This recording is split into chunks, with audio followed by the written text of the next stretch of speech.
You're giving them problem solving things. Mm. Here's 2 + 3. Here's 3 × 9. Here's another problem. Hands a little bit high. Let me attack from losing position. And you're just kind of like trading problems. That's what it should be. Kids are sometimes like, I threw an adult. It's like, no, you didn't, but good for you for believing that. Yeah.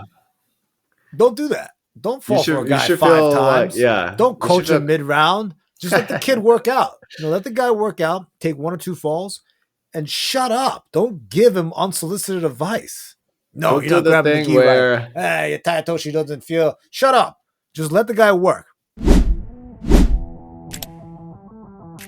Hello, everyone. Welcome back to the Shintaro Higashi Show with Peter Yu. Today, we're going to talk about doing Randori safely or safe Randori. Yeah. Yeah. It's like one of the things you always emphasize, yeah.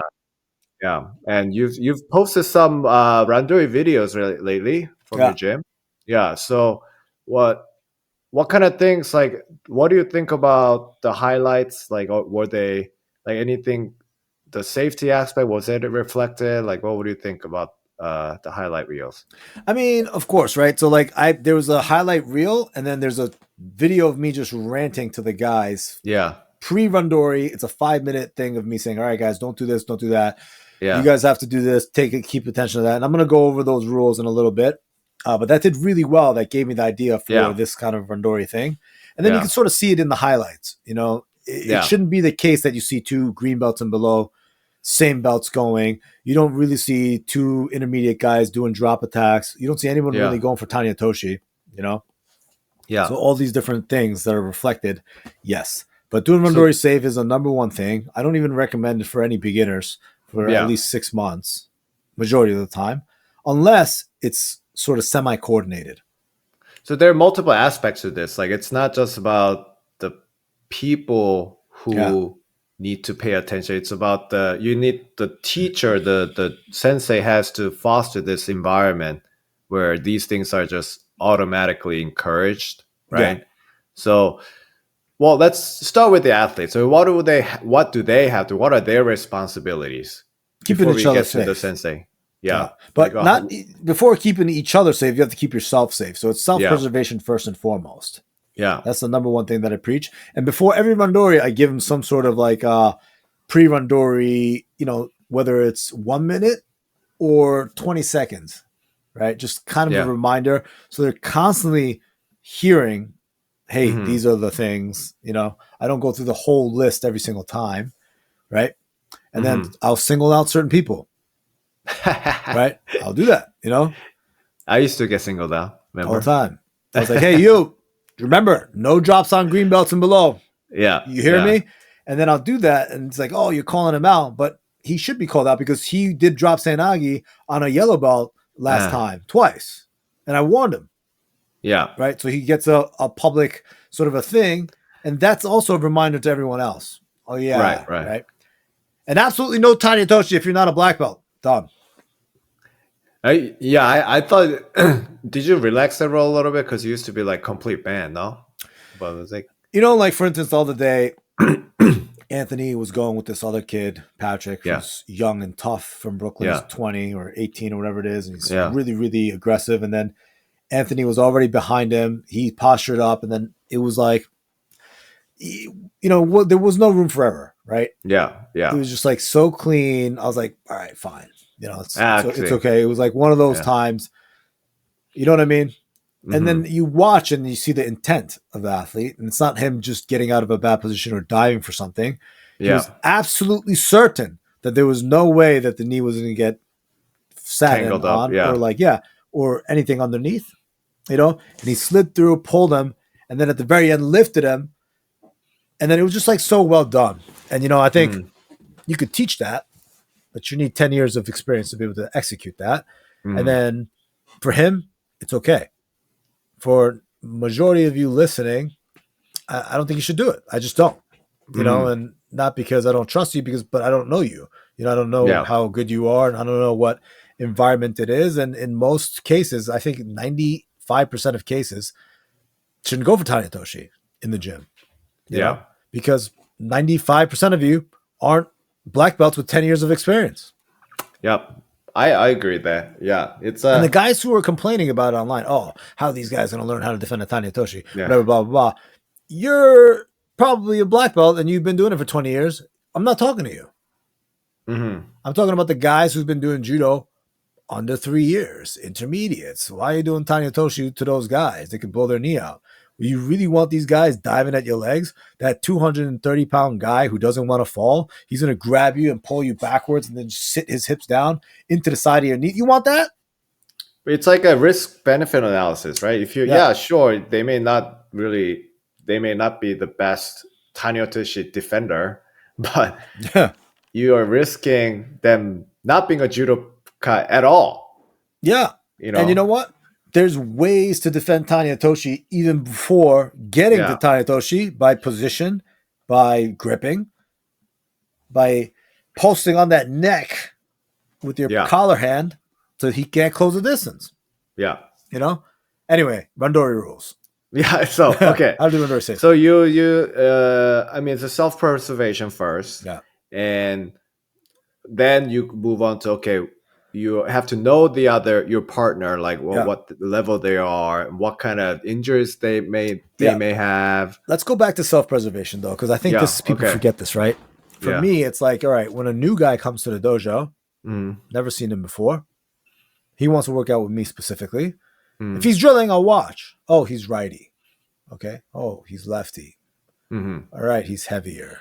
All these little things. And then, all right, Randori, I didn't get to watch him do Randori. He's coming at me because sometimes people are like, I saw you on YouTube. I got to work out with you. And thankfully, most of those guys are not very good. So, like, thankfully, you don't get a All Japan champion coming in challenging me. You just don't get that, So anyway, first minute, just gripping, seeing what he's going to do, right? Not going for big Uchimaras because he might try to counter me in a dangerous way. Yeah, right? Yeah. Not going chest to chest, hip to hip because he might have a dangerous Uranage or something that he's going to rip. Yeah. So keeping him away, doing some like outside stuff, gripping by the sleeve, controlling them first for the first minute, right? Tiring them out for 30 seconds, just putting a lot of pressure from the gripping, Yeah. Attacking the feet, low risk stuff, faking and stuff to see what he bites, and then taking him down once, and then riding the rest of the round out. Super safe. Zero chance of me getting injured. I don't want to say zero, knock on wood, but very, very low risk of me getting hurt. Yeah. In control the whole time. Yeah. Not slamming the guy on his head. Doing low risk stuff, right? Just out gripping him, tiring him. Done. Now I know where he is completely. Right. And throughout the process of that, I see him spamming certain techniques, going for certain attacks. Now I'm aware. Yeah. You know what I mean? If always I feint in control. Yes. And if I feint the Uchimata or something and he just dives for my legs, I can still post and keep him away. This guy has a dangerous Tanitoshi. And now you have to do all this thing like the posting against the chin and everything. Yeah, so that's self-preservation. Yeah. I'm tired. I'm not going to go with this guy. I don't know who he is. Yeah, right? That's a fair, that's a fair move. Everyone in the room I know. So it's like two guys who know each other. I know Gianni. He gets pretty tough with the hip to hip and right versus left. I'll enter there and like mess around with him for a little bit. Yeah. It's fine if he gets in, takes me down, Not really. It depends on which match he's setting on.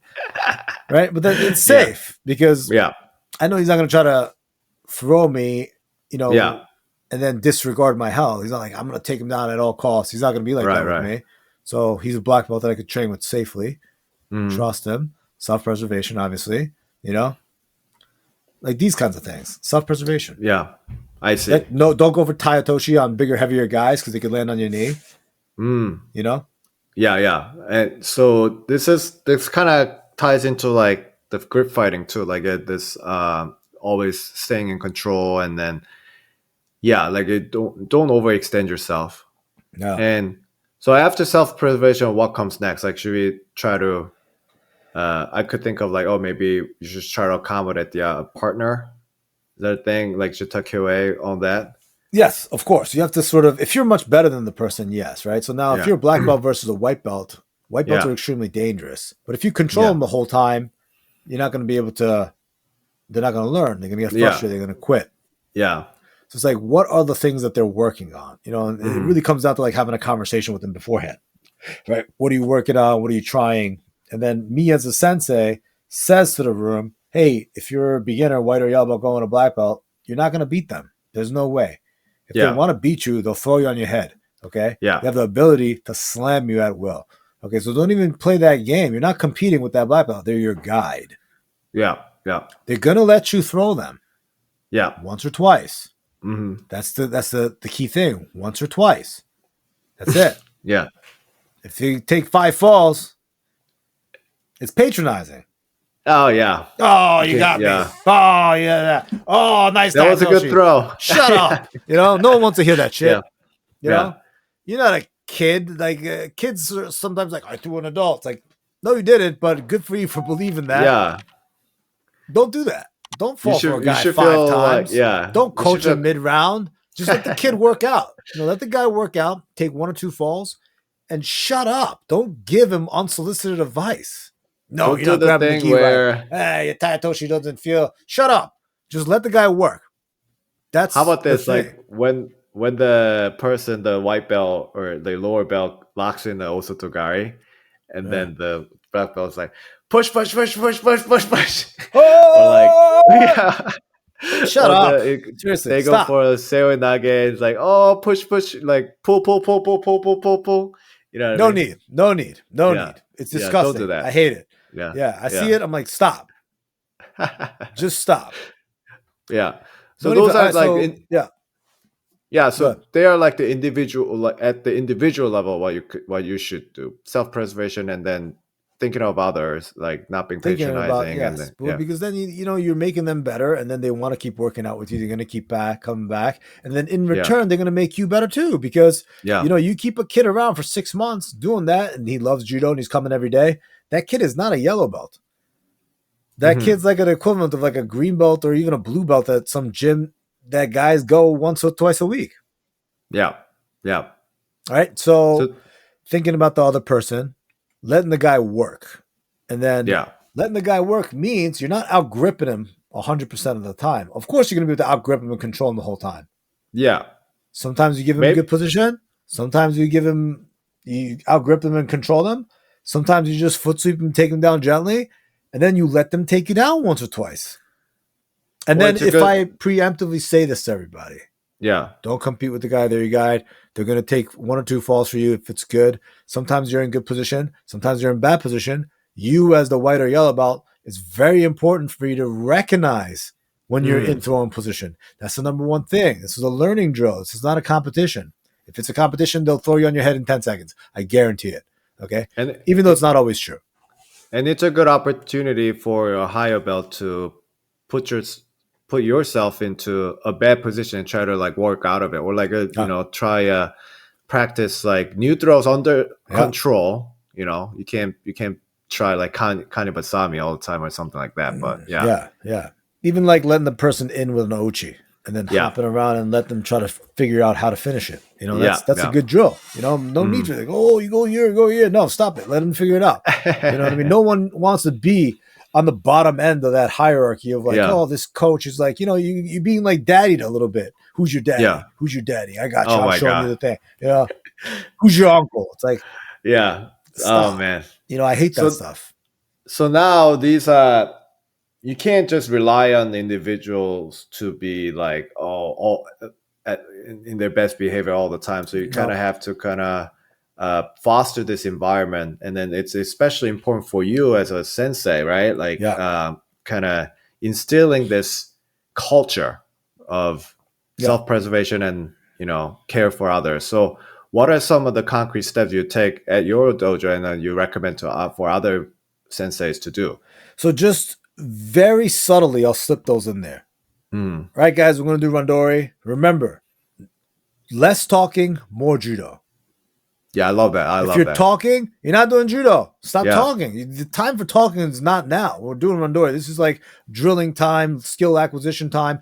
A lot of the times when you're thinking things through, you don't want someone bombarding you with nonsense. You know what I mean? I'm thinking, what is the entry? Was my feint pretty good? I'm trying to work Uchimata on the guy's like, your pinky's not in the right place. It's like, it's distracting. It takes away from their learning experience. You don't know how they learn. Yeah. What makes you an expert? Just because you're a black belt? Most black belts suck. What are you talking about? Stop. Stop interrupting them. don't think you're being helpful because you don't know how they want to be helped. Yeah. Right. So like throwing that, less talking, more judo. Yeah. I'll say that in the middle of a class. I'll see guys coaching guys while they're doing it. Less talking, more judo. That's the very short and to the point. Like, you know, And instead of embarrassing someone, let's just say there's a black belt with a green belt and they're kind of doing like, oh yeah, Taitoshi there. Yeah. I'll walk by and be like, hey, less talking, more judo. And I'll make eye contact with the guy. And then he'll know, like, oh, he's talking to me. All right, maybe I'll, things like this. You know what I mean? Right. Hey, you can talk after class. Right. This is the time to do Randori, not learning a new technique. Hey, we're not trying new YouTube things and asking questions. This is not a time for questions. This is not Q&A. You should have done that during Uchikomi. Or after practice, you could stay and do something. But this is not the time for that. Things like this. Do you say something specific about safety in this subtle way too? Yeah, like don't rip it. Yeah. For instance, like Osotogari's, get in Osoto position, don't rip it. Sometimes you just got to know when you're sunk and just take the break fall so you could get back up and do it again. If you're resisting it when you're sunk and the guy rips it, your knee is gone. If you're in Osotogari and you don't go to your back and try to twist out of it and land on your shoulder's destroyed. Yeah. So self-preservation, guys. Just take the break fall, get back up and do it again. If you're locked into Osoto, you both know if you're sunk or not. Don't try these last-ditch efforts to spin out of stuff because it just increases the risk for both players. If you're falling and you cling onto me, I have to make the decision whether to land on you or dive over you, which risks us both. You could risk getting your ribs broken. I could risk trying to dive over and landing on my shoulder. So now, just take a fall. These things I will say explicitly, and I have like 9 to 10 go-tos that I'll say, depending on what the room is doing. Oh, so now so it's Sensei, you can't just treat the Randori session as your own practice round. Like you have so many other things to worry about. So and then I'll do like, all right, first 5 rounds, let's increase the intensity little by little. Intensity is a little bit too high. People are scrapping like crazy. I'm like, all right, guys, let's bring down the intensity just a little bit. I'll say things like that to keep it, and I learned this from Joe Sampieri, who runs a Muay Thai gym, and I visited them on a sparring class, and he specifically said 10% to the head, 40% to the body. So walk around. Hey, that's way more than 10%. Hey, that's like a 40% shot to the head. If you do it again, you're done. Right? And then so I was about to ask that. Like the emotions could run high in Randori situations, and some people will forget all these rules and kind of just like rip it, even though there's a mistakes, right? Like even though they don't usually do it, mistakes could happen. So how do you deal with that? Well, sometimes the intensity starts ramping up and I'll just stop the round. I'll warn them, hey, reduce the intensity a little bit. And I'll remind him, hey, remember there's a weight difference. You outweigh the guy by 40 pounds. Remember that, because it happens, right? Because we had like a green belt versus orange, and the orange belt outweighed the guy by like 30, 40 pounds. And then the orange belt is not as experienced, but he's coming after the green belt and it just seemed unsafe. So walk up, hey, remember you outweigh the guy by 40 pounds. I don't care what belt you're wearing, you outweigh the guy by 40 pounds. You have to take that into account. And it's like, okay. And then if that kept going at that pace, I'd be like, all right, guys, you're giving me an ulcer. Done. It's over. Yeah. You pick someone else, please. And I see. So you just stop them. Yeah. I'll stop. I do it all the time. Yeah. I'll probably do it like 2 or 3 times a Oh, wow. class. Okay. You just see me do it. Yeah. I mean, it's this kind of goes to show how much attention you have to pay as a teacher. And also, it's a good time for us to thank our sponsors. Yes. Thank you very much, Drew, Jason, and Levon for sponsoring us. Judo TV, discount code Shintaro. Tokyo Grand Slam is coming up, so definitely watch that. Higashi brand. If you guys could sponsor us too, and you guys can have me at your gym for a seminar. Easy peasy. Yeah, it's a boutique seminar, tailored to your needs. It's not going to be like a package deal that you get from Walmart. Yeah. So also, greens and below, no drops. Oh, you actually, okay. That's kind of new. I don't think you explicitly said that when I was there. Yeah, no drop screen and below. No Tanya Toshi unless you're 2 black belts. Mm. Right? All these rules. I see. If you go out of bounds and touch the wall, mate. You don't fight off the wall for safety purposes. And that's my favorite move. That's the favorite thing. And then when you lift someone up, mate, put him down, and you break away. Yeah. Throw off the put down, right? Don't finish the suplex. Yeah, you already know that's like the hard part is done. That's not risk. Your brother got suplex once. Oh man, really? Yeah, I told you. I didn't see it. I wasn't there, right? No. But he was like, they went out of bounds. They hit the wall. He was walking back to the middle of the mat. The guy ran up and grabbed him around the waist and suplexed him. And that guy outweighed him by like 50 pounds. But that's the thing. It's self-preservation, right? Because David was under the assumption that the other guy was playing by those rules, and that guy was new. He came from a Sambo gym, and then he's new in the room. Yeah. And David has a brown belt on. So he thought, I see. Right? So this is one of those things. I probably said something like, all right, make sure weight discrepancies, all these different things matter. And then maybe I said out of bounds, mate, lifting, you don't finish suplex. I probably said those things. Yeah. Right? But maybe he wasn't listening to this guy. Yeah, I mean, it's if the person's new, like it might be a lot to. And maybe he was in the bathroom then, and but it's also, I don't want to say David's responsibility, but to preserve himself and then always be attentive, not assuming that the guy's going to do something like that, right? Out of bounds, touch the wall. You're still kind of defensive. Okay, mate. Walk back to the mat.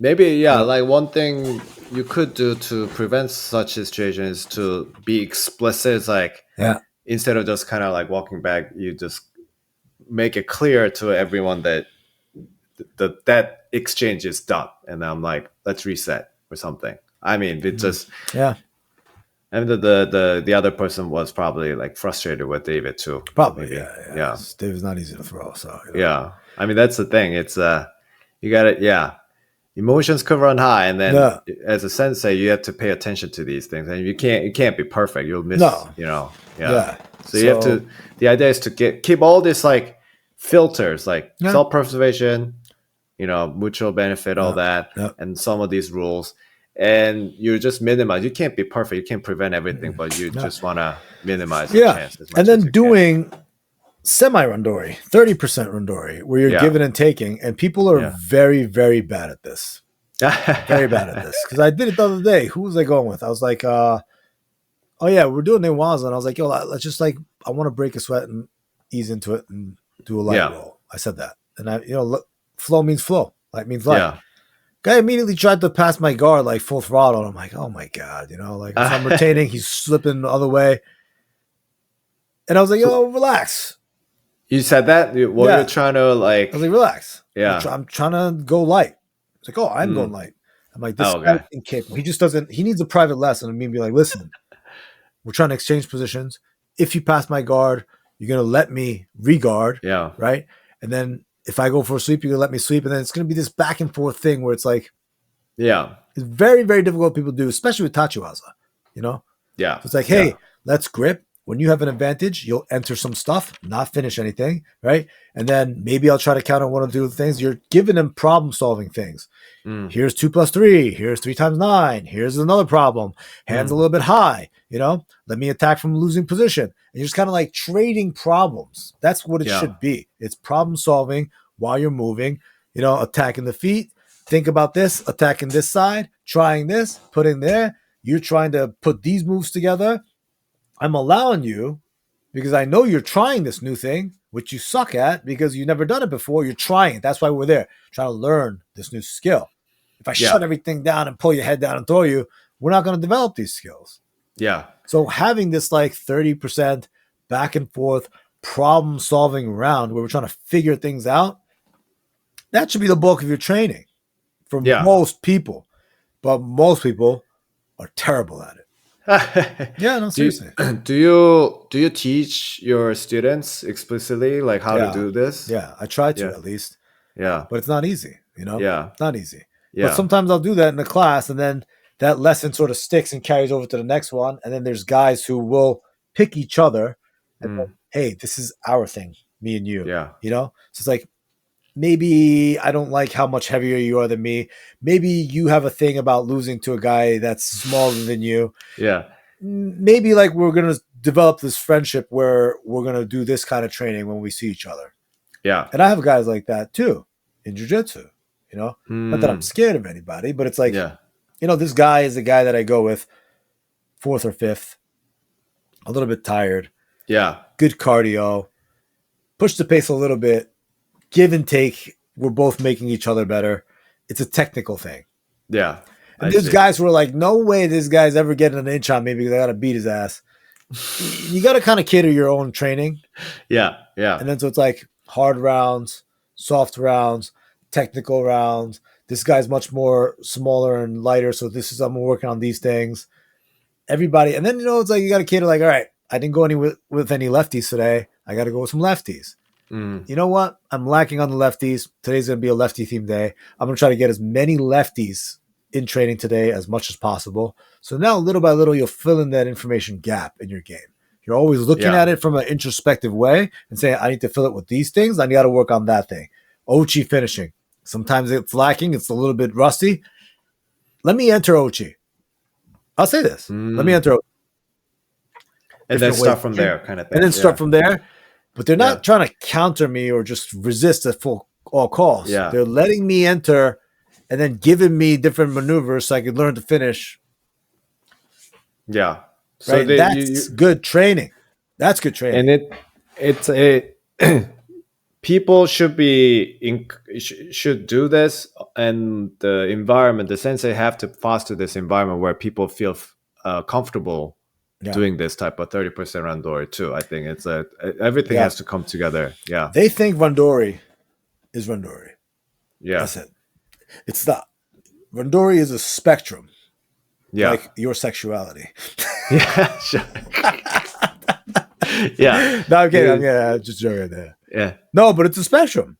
Yeah. You can go like for competition prep, you can go very hard, but even then, like you need some taper rounds, right? Taper rounds, technical rounds, rounds against lefties, Randori rounds where you're just working on bailout stuff. Yeah, letting the guy out grip you, going Tomonage. Yeah, letting the guy out grip you, going drop Senagi. Letting the guy out grip you, shooting in on the leg.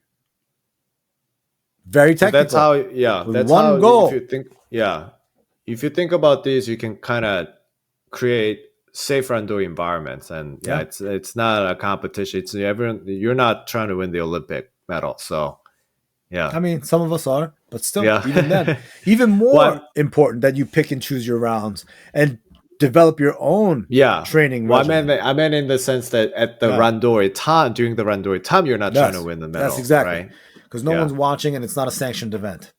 Yeah, and no one cares.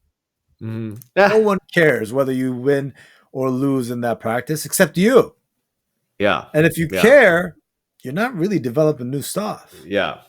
Because your new stuff is always going to suck worse than your old stuff. Yeah. On the basis that it's new and you haven't really done it. Yeah. That's what it means. New. You haven't done it. It's new. Right. So, so all in all, I think it's you're individually, they have to self-preservation, protect each other. Then the senseis have to, everyone actually really in the gym has to foster the environment. And then, you can tailor your training, dial it up or down depending on your needs. Yeah. All right. Anything else? Nope. Please do Randori safely. Yeah. And take it's the most fun approach. part, and then you want to do it as much as you want, and then if you want to do that, you have to be safe. Yeah, and send this video to your coach. Yeah, send it to your coach. Send it, and then that way this should be the standard. And then sell your coach. Having me out there for a seminar is $3,000 for the session. Yeah, man, I'm going to corporate these days. Yeah. But I'm doing a service to the judo community because people listen to this and it affects the room. Yeah, and more people could do it. Enjoy judo. More people could do it. Safe. I'm friendly. Yeah. Have me in your gym. It's $3,000. Yeah, very boutique. Very boutique. Yeah, very boutique. Yeah. Thank you, Peter. All right. Thanks for listening, guys, and we'll see you guys in the next episode.